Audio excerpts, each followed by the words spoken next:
I'm going to just record it instead of streaming it because it hasn't been streaming. It kicks off the streaming, and then when it does that, it doesn't record. So I'm just recording it, and I'll post that up later. Let me get the screen flipped around.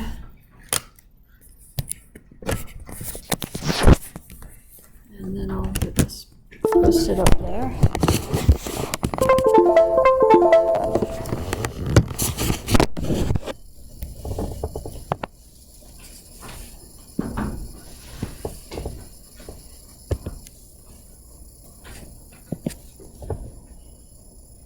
Okay, so a couple of announcements. Review is on Monday next week. Test is on Wednesday next week.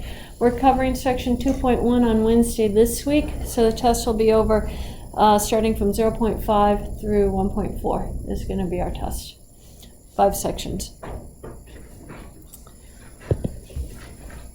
Okay, so we start with basic definition. Let A be a sequence and n sub k be any sequence of positive integers that is increasing. So n1 is going to be less than n2 is less than n3, and it keeps on going. The sequence an sub k is called a subsequence of an.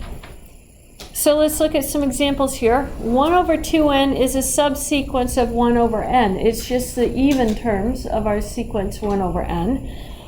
1 over 2n is also a subsequence of itself.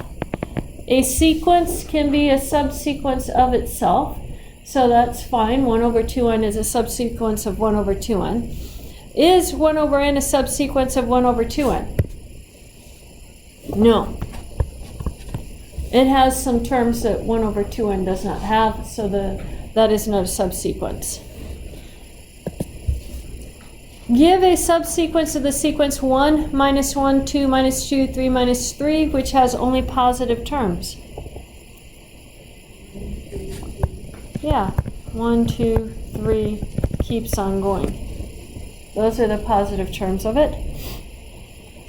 If this is A1 and this is A2 and this is A3, I could also write it as A2, we need the odd numbers.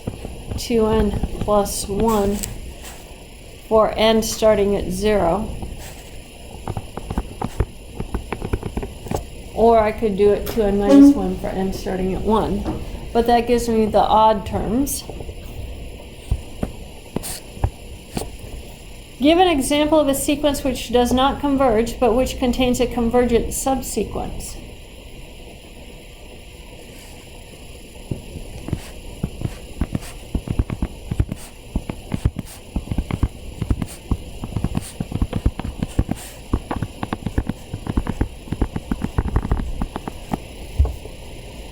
So I put something that diverges there, and I interspersed it with something that converges. So I just kind of every other term from 2 different sequences.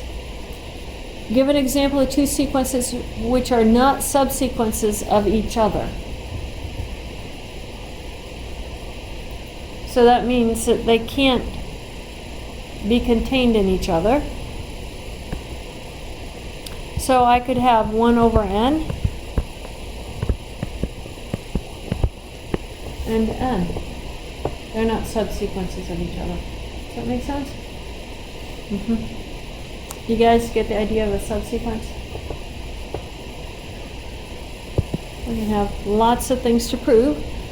Okay, I typed this one up because I want to focus on how to read a proof too, so I picked this one to read over. This is typed straight up from the book, and we're going to try and understand what they do. It says a sequence converges if and only if each of its subsequences converges. In fact, if every subsequence converges, then they all converge to the same limit. If you're reading this in the book, you notice that you have to go 2 directions. If and only if goes 2 directions. So the first direction that they prove is actually the backwards direction. We're going to assume that all of its subsequences converge, and then use that to show that the original sequence converges. Notice our hypothesis statement. Let an be a sequence, so this is a hypothesis. And then going backwards, the backwards hypothesis over here, assume that every subsequence of an converges. That is our backwards hypothesis, so that is still hypothesis.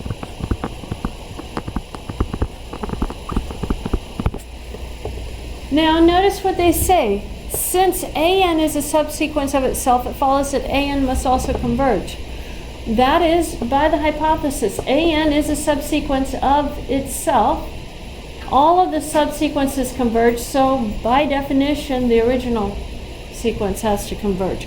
And so that's just an application of the definition.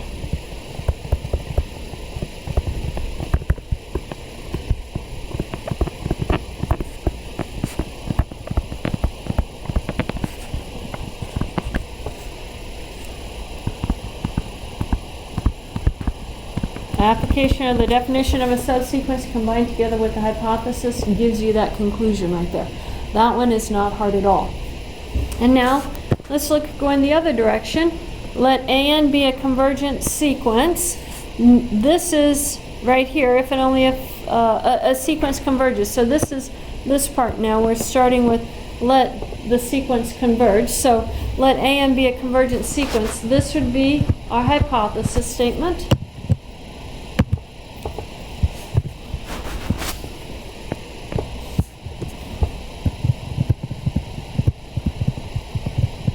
Now, notice what it says after that. Why would they say fix epsilon greater than 0? We're going to use a definition of convergence. So we need that for the definition of convergence.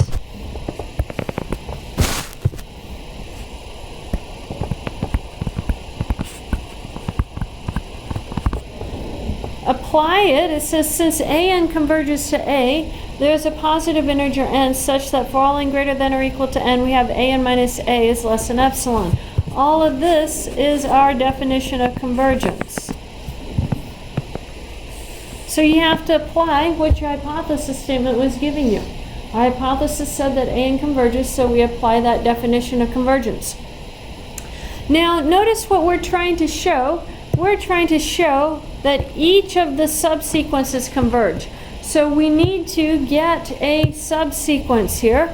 So consider our subsequence A and K of AN. We need a subsequence. We don't know which one, but we just grab it and we call it A sub NK.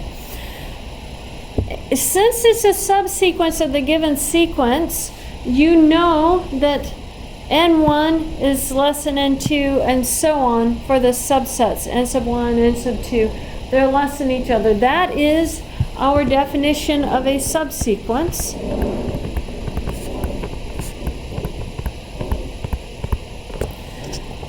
Notice what that tells you. They use that to say that K is less than or equal to N sub K.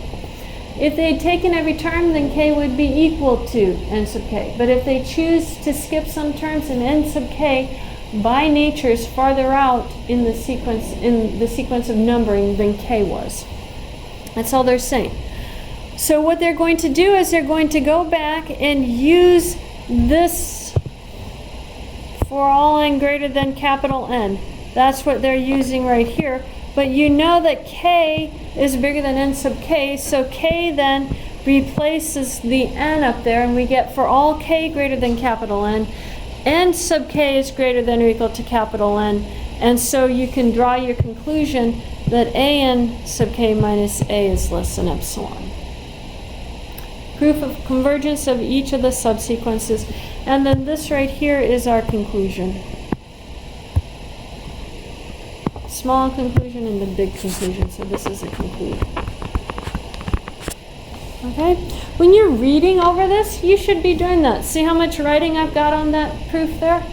If I were to look at your textbook, I would expect to see at least that much writing in your textbook. Every time you read over it, that's what you need to be doing. It should take you an hour to read a page. If it's not taking you an hour to read a page, you haven't delved into it enough. You need to be writing down all the reasoning behind it. As soon as you start doing that, you're going to get A's in this class. That is the guide to getting A's. Does that make sense? Especially since I'm going to ask you to reproduce some of these proofs on tests.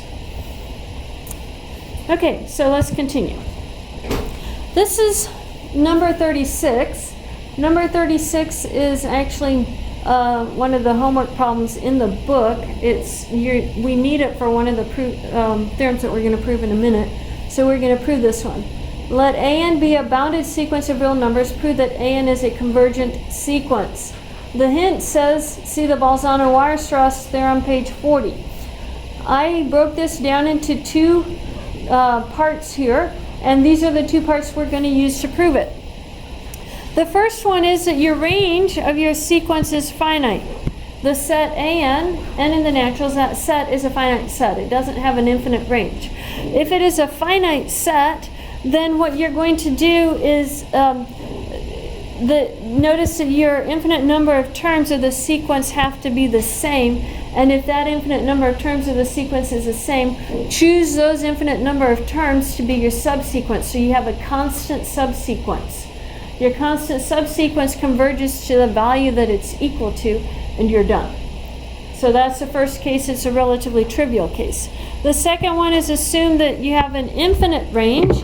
Apply your Bolzano-Weierstrass theorem to find an accumulation point for that set. And then we're going to use epsilon equal to 1 over n to construct a convergent sequence, subsequence. Okay. We just need to prove that it has a. Yes, a convergent subsequence. It doesn't say a whole bunch of them. We just have to prove that it has a convergent subsequence. So do you guys see the process we're going to take for that? We have two steps.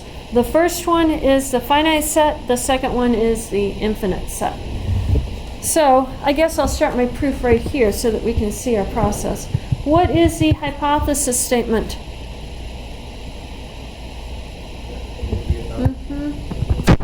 Let AN be a bounded sequence of real numbers.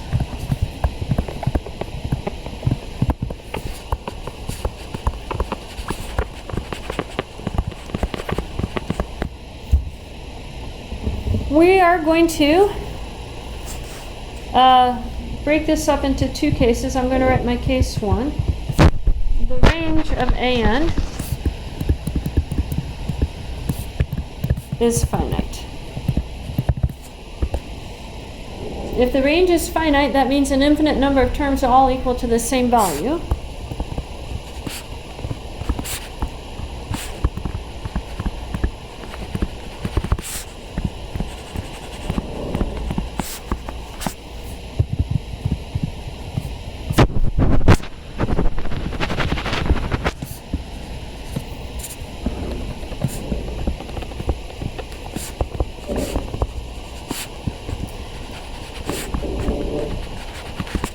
So I'm going to give that value a name alpha.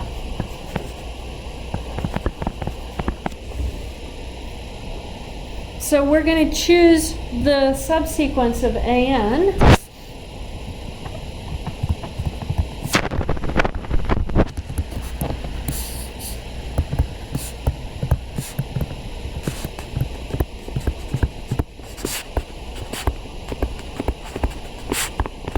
Such that A and K is equal to alpha for all nk in the naturals. For each of those terms in the naturals, A and K is equal to alpha. Well, I know that it's going to be a constant sequence, so I just have to show it converges. We actually proved that on one of your homework problems. If the tail end of your sequence had an infinite number of terms that were equal to each other, then it converged to alpha. Let's actually run through that. Fix epsilon greater than 0. It doesn't matter what it is. Then for all nk in the naturals, I know that A and K minus alpha is equal to alpha minus alpha, which is 0, which is less than epsilon. Thus, A and K converges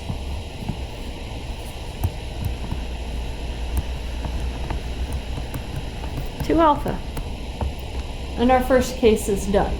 Does that make sense to you? Second case, this one takes just a little bit more finesse, not too much more though. Case 2. The range is infinite.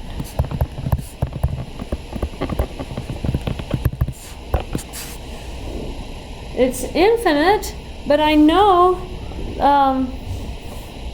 yeah, AN is a bounded sequence of real numbers. This is our hypothesis. So Bolzano-Weierstrass theorem says every bounded infinite set of real numbers contains an accumulation point.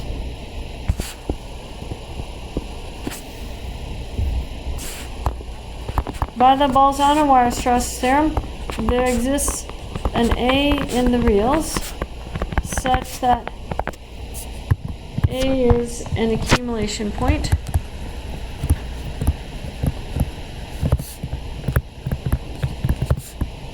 of the set, the range of our sequence.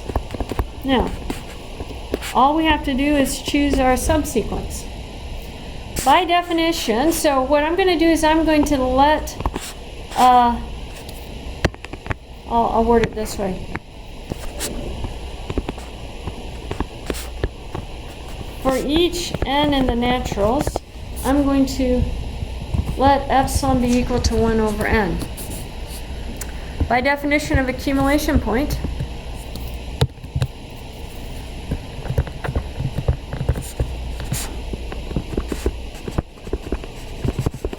I know there exists an n in the naturals such that, I'm going to word it this way.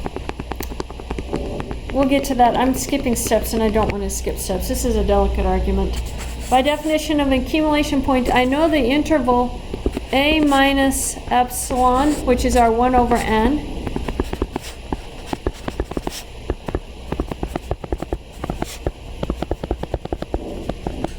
contains an infinite number of points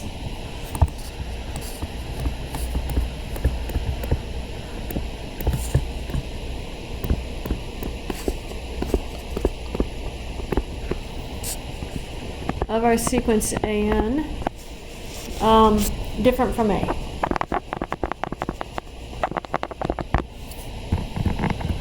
Yeah.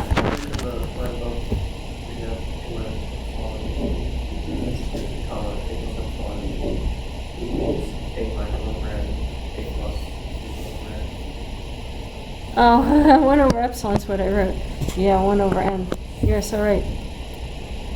Okay, this contains an infinite number of points different from A. So for each epsilon,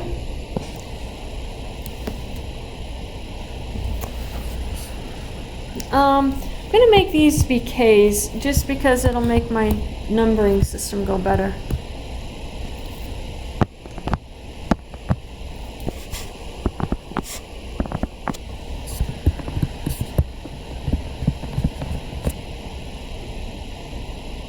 So, for k equals to 1,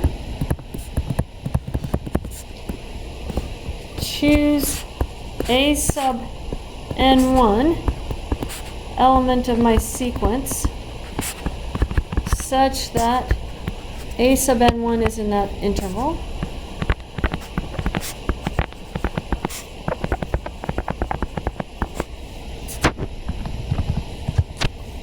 For k equals to 2, and here's the trick in the argument, choose an2, element of a sub n, with n2 bigger than n1, such that a minus 1/2, I forgot my element of, such that an2 is in a minus 1/2 to a plus 1/2. So how do you think we should choose for k equals to 3?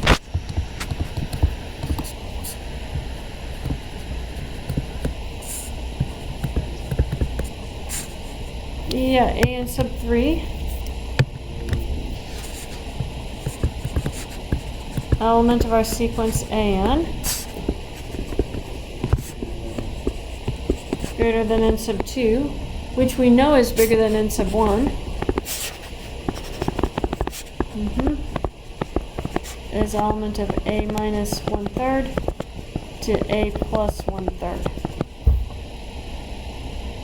We can continue this process indefinitely because there's an infinite number of terms around the a.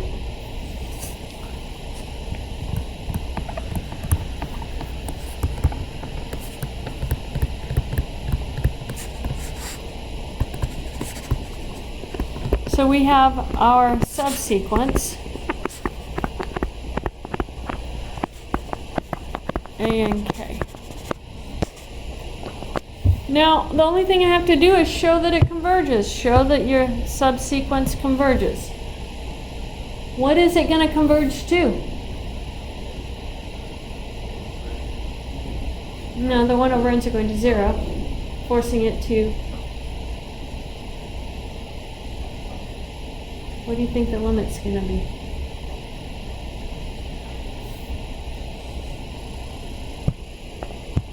Each of them are in these intervals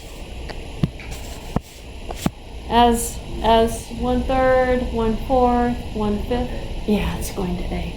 Yep. So we just have to show that A and K converges to A.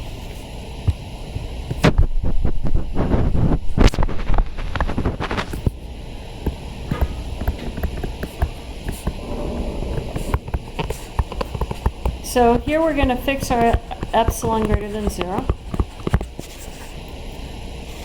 What I'm going to do is let n be in the naturals such that I want 1 over n less than epsilon. So remember we were doing 1 over n's, and that is going to be our epsilon. So 1 over n less than epsilon means n has to be bigger than 1 over epsilon.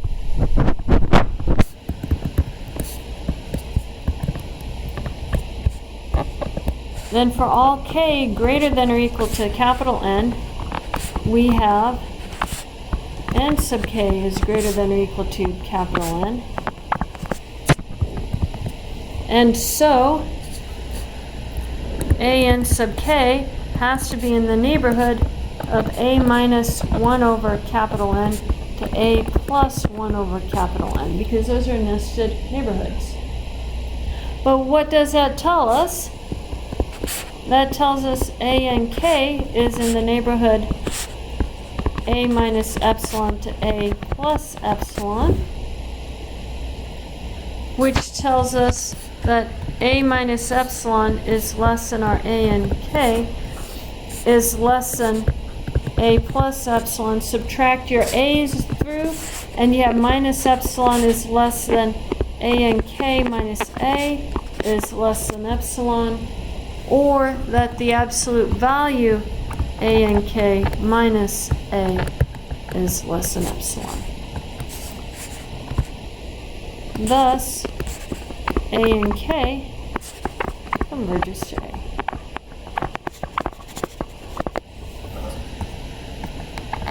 Too close to the bottom of that slide.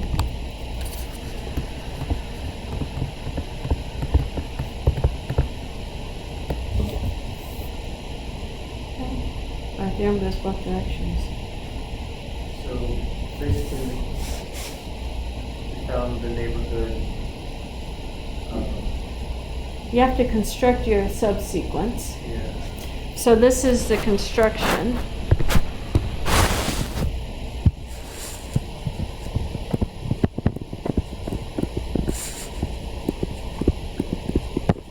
And then this is prove A and K converges to A.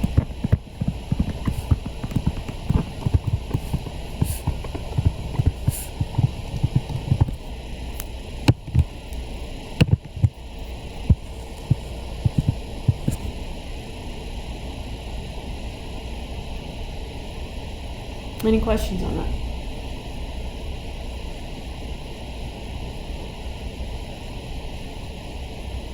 That one's a fun little proof.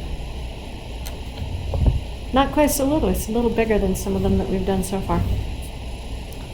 So the accumulation point gave us the neighborhood. The neighborhoods. The neighborhood gave us the infinite number of point from which we can construct our Subsequence, exactly. And then you use the construction of it to know that your terms are in those neighborhoods, which then allows you to put them in absolute value. Yeah. Can you explain the connection between the minus 1 over n and the 1 over n and then the next step? This one right here? Yeah, that. Like, Okay, so the 1 over n's are smaller than epsilon. So if you think about your line right here, here's a minus 1 over n to a plus 1 over n is going to be that. But I know that 1 over n is less than epsilon, so a minus epsilon is going to be out here and a plus epsilon is going to be out there. So I've just made my neighborhood bigger. Yeah. Any other questions on that?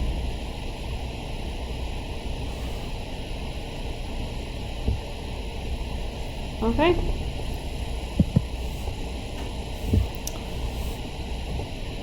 Suppose xn is a bounded sequence. If all its convergent subsequences have the same limit, then the sequence is convergent. So if you only know bounded, plus all the subsequences converge to the same value, then you know that the sequence itself is convergent. And the reason that happens is because the sequence itself is one of its subsequences. So it converges to some value. And if it's converging to the same value as all of your other subsequences, then it has to have a single limit. Therefore, it's a convergent sequence. This proof is actually in the book for you. This is theorem 1.15. Read over it. If you have questions on it, ask me. Make all kinds of notations in the book like I did. It's not a real long proof. It should be fairly self-explanatory. If you have questions, let me know. But you're responsible for learning that proof.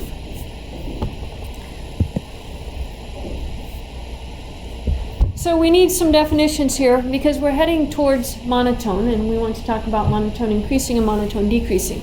A sequence an is increasing if and only if an is less than or equal to an plus 1 for all n in the naturals.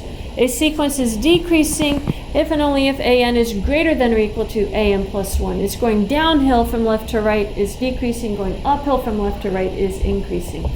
I know, I'm freezing in here. A sequence is monotone if it is either increasing or decreasing.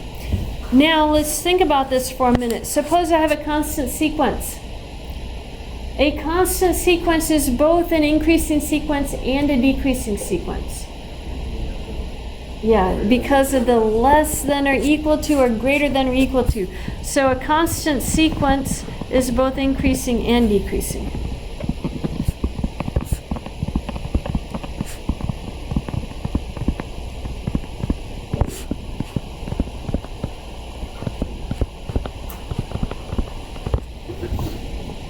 Question?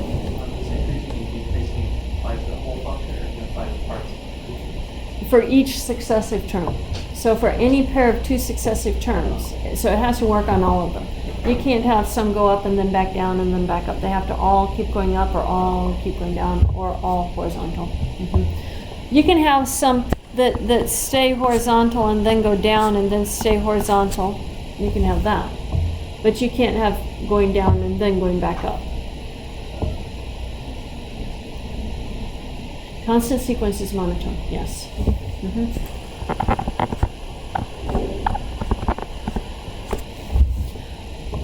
Any other questions?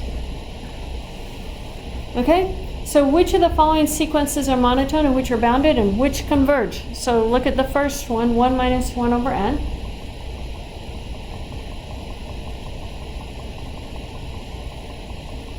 Okay, this one converges, Elise says. Is it monotone?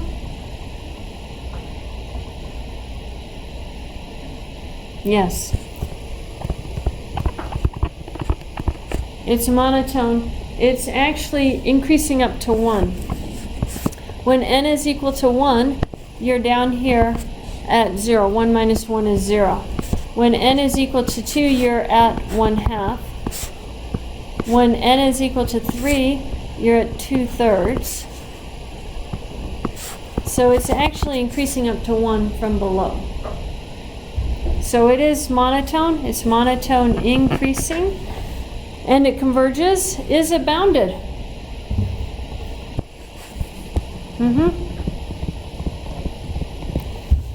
Yeah, all the terms are between 0 and 1.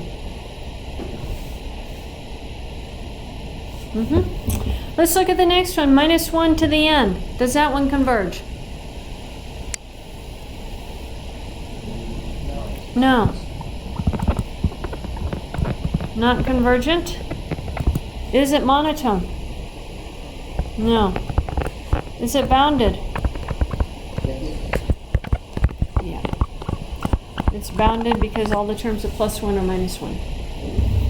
Now how about the last one? Does it converge? Well, if you allow infinity to be a number. So this one does not converge because we aren't in the world where infinity is a number. Is it monotone? Yes. Is it bounded?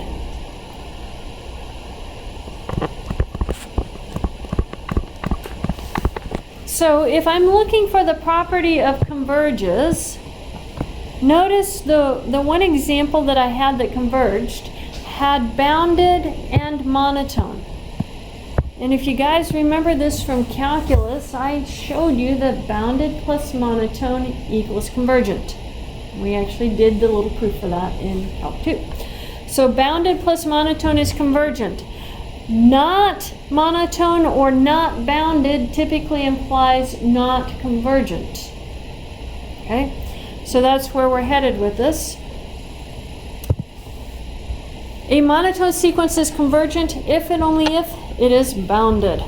We are going to prove the increasing case, which is a case that's in the book. The decreasing case is your homework problem. It's going to look very similar to this one. And if you're following along in your book, this is on page 51. It's theorem 1.16. So we have to go two directions on here. It says a monotone sequence, so that is our basic hypothesis. I have to show that that is convergent if and only if bounded. So let's get our sequence. Let AN be a monotone sequence. Now, look in your book and tell me what do they assume for their first direction here?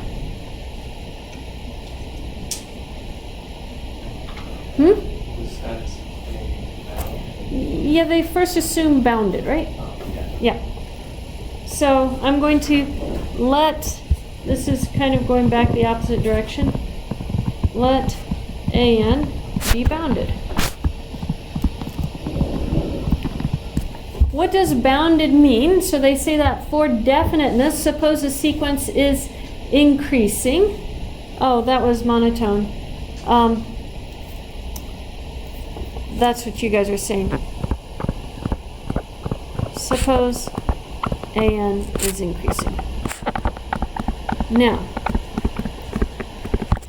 increasing and bounded. What does it mean for the sequence to be bounded?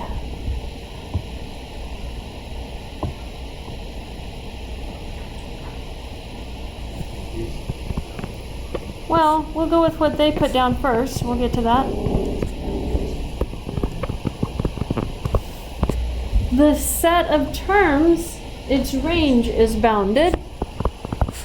Whenever they're using that set notation, they're meaning the range. So the range of the terms is bounded. It has finite values on it. So yes, now they get the supremum. If we know it's bounded by the well-ordering principle, we can find the supremum.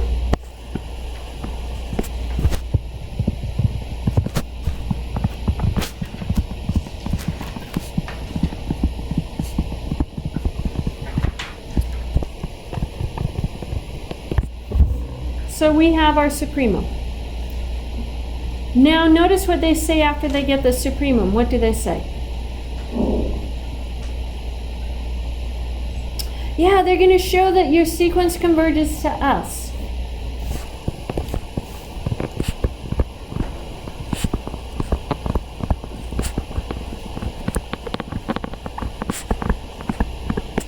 We show that AN converges to S. How do you show something converges to S? What do they do next? Yeah, fix epsilon bigger than 0. Then what are they going to do?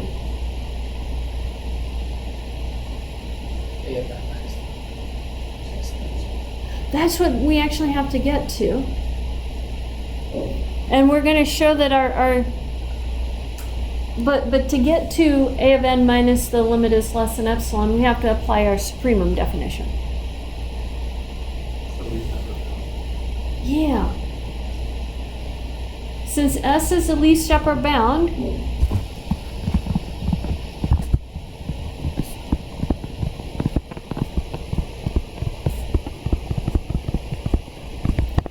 S minus epsilon is not an upper bound. Have you guys seen this argument before? Yeah.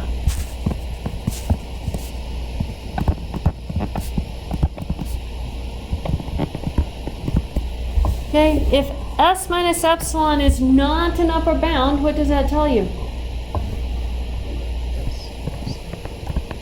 Well, you can find a term in your set that is bigger than S minus epsilon, right? So let's see what the book calls it. They call it N0. Then there exists an N0 in the set AN such that S minus epsilon is less than AN0 is less than, well, I'll leave it like less than or equal to S. We'll leave it like that for the moment. What do we know about our monotone sequence?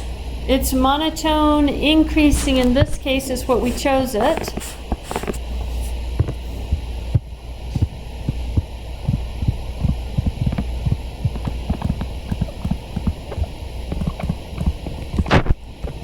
For all n greater than or equal to n0, I know that an has to be greater than or equal to an0. All the next terms have to be bigger than the previous terms. Does that make sense?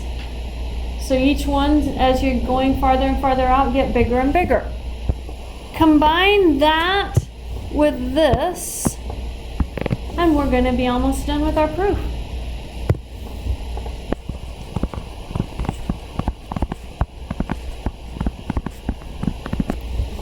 We're going to have S minus epsilon is less than AN0 is less than or equal to AN. But all your terms, AN, have to be less than or equal to S by our definition of supremum. And S is less than S plus epsilon. When you put that together, you get S minus epsilon is less than AN is less than S plus epsilon, which tells you that minus epsilon is less than AN minus S is less than epsilon, or that AN minus S is less than epsilon in absolute value. Nice little argument. You see in this an argument that we did when we talked about bounded sets and supremums. That was our first argument about S minus epsilon. And then a little bit later on, you see the same argument that I did earlier in the previous proof, where I looked at S minus epsilon and S plus epsilon. I added and subtracted epsilons before I put it in absolute value. And then I used that to get me to my absolute value. So two separate types of arguments that we have combined into this proof right here. Once you get a whole bunch of these tools for your arguments together, you'll be able to prove just about anything, because you'll know how to approach these different statements. That is why you feel so lost in your first proof class after set theory and logic. That one just has a very tiny little set of tool bags. Your tool bags are not very big yet. By the time you make it through this class, when you go into your next class, for those of you, this is your first proof class, it gets easier the second time around. Does it not, Dalton? Yes. This is Dalton's second or third one, right? Third proof class, yeah. It gets easier. But your first one, after set theory and logic, is the most difficult one. You're still working on getting that tool bag set up for you. Tricks to try. Okay, so that gives me an minus s is less than epsilon. Notice that's my first direction. That tells you that my sequence an converges. In fact, it converges to s. Now we have to go the other direction. I'm going to assume that an converges, and I have to show it's bounded. How do I show it's bounded?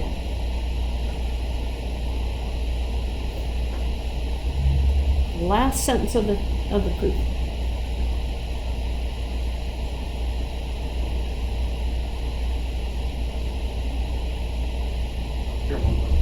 Theorem 1.2. What does theorem 1.2 say?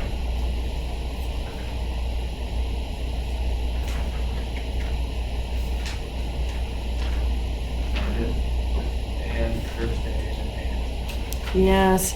If an is convergent, then an is bounded.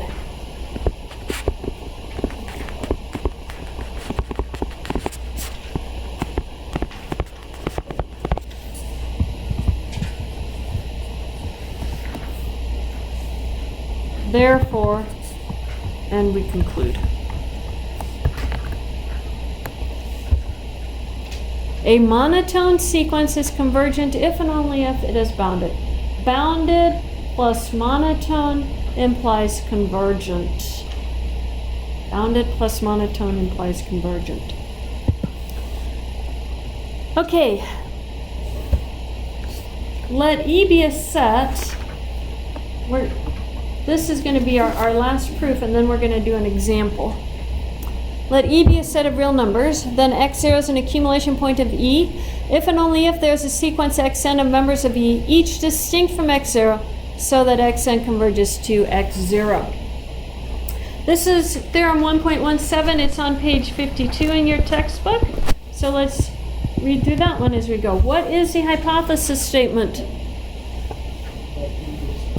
Yeah. Let E be a set of real numbers.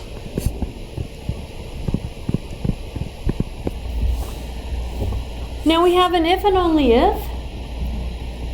Let's go, the first direction is the direction they go in the book. Let x naught be an accumulation point of E.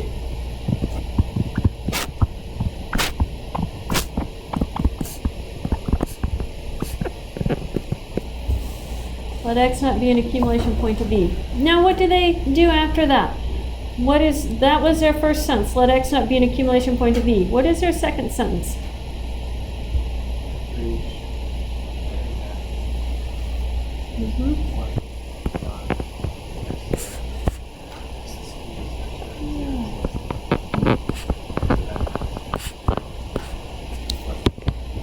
Yeah. That's exactly the definition of the accumulation point. So, by definition of accumulation point,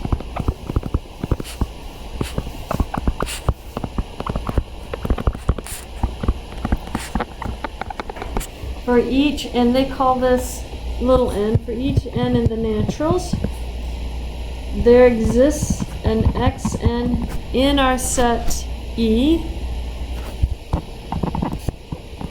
such that xn is in our set. Now let's put it this way. They use the absolute value form.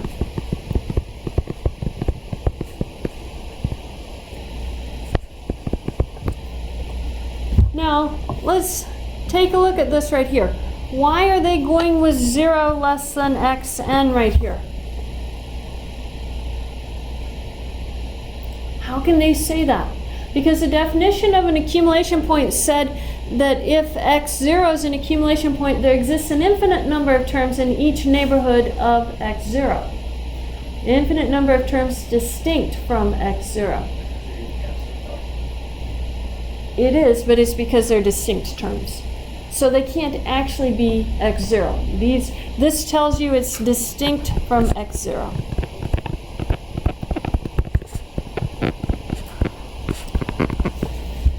And then the absolute value makes it be your 1 over n for your epsilon radius around it. Okay, so that gives us that. Now, skip the part in the box. We just talked about that. The next sentence. It remains to be shown that xn converges to x0.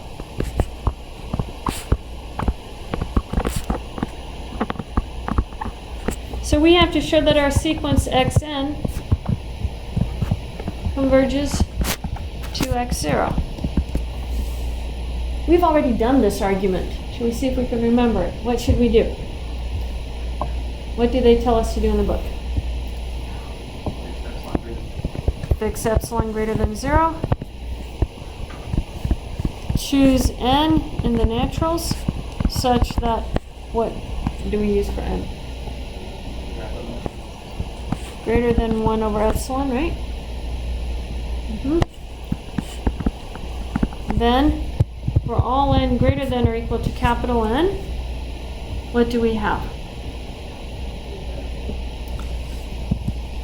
X of n minus x naught is less than 1 over n, because that's a construction, but the 1 over n, 1 over capital N, which is less than epsilon.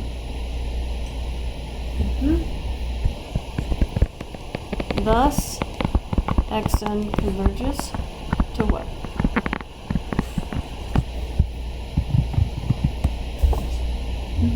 Xn converges to x naught.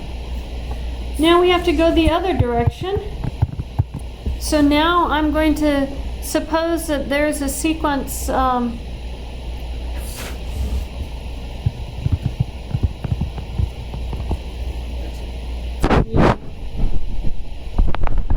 there exists a sequence xn. My computer's getting slow. I don't know why.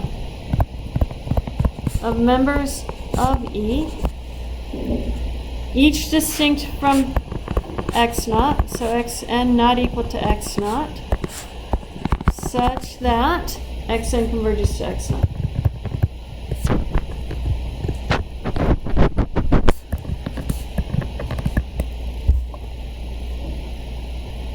That's our assumption. What do we have to show?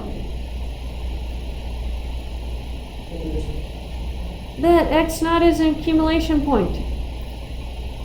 How do you show that something is an accumulation point? Yeah, you have to show that every neighborhood of it contains an infinite number of terms distinct from it, right? So, I'll fix epsilon greater than 0, however you want to view it. Well, we'll do it this way. What neighborhood did they use? They didn't. They just explained it. I'm going to put it in terms. Let Q be any neighborhood of x naught. Then I know there exists an epsilon greater than 0 such that x naught minus epsilon to x naught plus epsilon is entirely contained in Q. That's one of our theorems we proved about neighborhoods.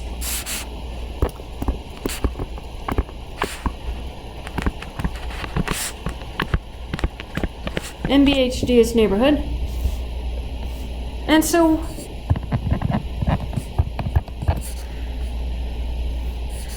since xn converges to to x naught,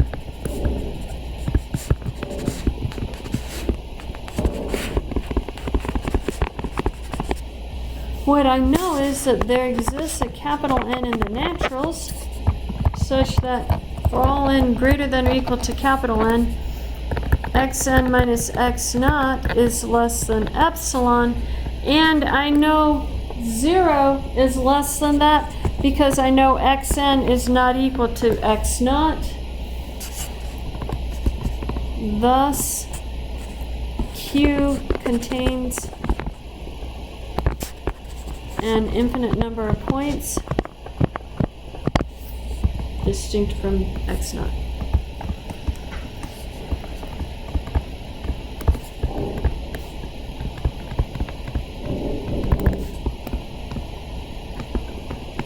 Therefore, x naught is an accumulation point.